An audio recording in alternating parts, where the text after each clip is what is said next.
So I just got done with my podcast with Barbara O'Neill. And as always, listen to me, as always, this was just our second podcast together.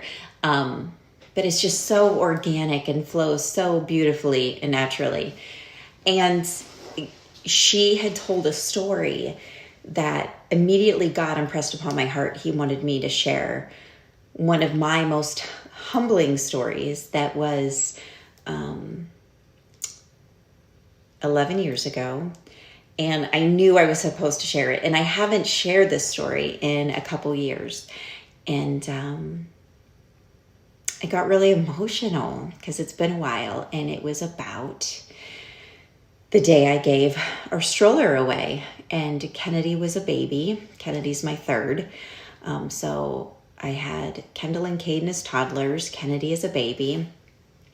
And we were struggling so much financially.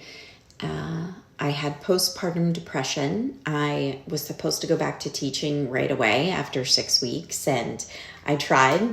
I cried and cried, couldn't do it, came home. So when you have a family that takes two incomes to simply make ends meet and break even at the end of the month, what do you think happens when you take one of those away? And so we were going under each month. We were getting notices, things were going to be shut off. I was selling things out of our home. Our family vehicle was taken. It was a rough time. It was a rough time. And so my prized possession at the time was our double stroller. And so typically Kendall would walk and I'd have Caden and Kennedy in the stroller. And one night I was in the shower, bawling my eyes out, crying out to God, why have you not come through yet? I am praying. I've done everything in my power to know how to try to help my family to get by. And we're basically down to nothing. And you have not come through yet. And you know how God answered me that night? I'll never forget it. I had seen this woman on social media that lived about 30 minutes from me.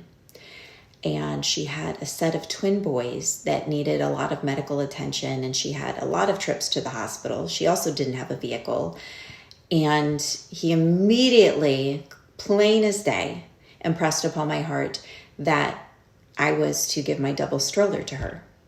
And so, again, it was very clear, but I'm thinking, that's how you're answering me? That's how you're going to help me? So I'm like, okay, I'm going to be obedient because it was very clear. So I get out of the shower, I'm wiping my tears, and I tell Terry, I'm like, listen, I've got to get our stroller to this woman. And he's like, what are you talking about? That's like your only means of getting around with the kids while I'm at work. And I'm like, I can't explain it. I've got to get her this stroller. And I'll never forget when I had met up with her and gave her that stroller.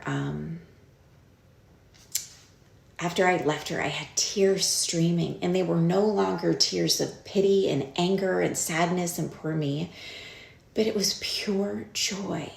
I felt like I was still worthy. I could still make a difference. I could still help. God could still use me.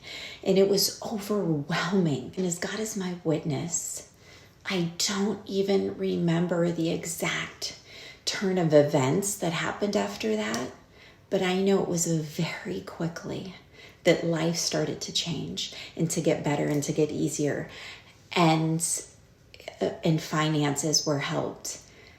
And it just goes to show. And sometimes God has to strip us down to the bone to where there's nothing left, where we're fully, because we have this beautiful gift of free will, where we're fully surrendering, like, okay, God, I have nothing left. I have no one to turn to.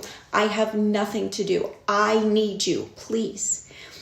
And yet when we have that childlike faith and we trust him, and we've even given the last thing we have away for him, he will honor that and he will bless that tenfold.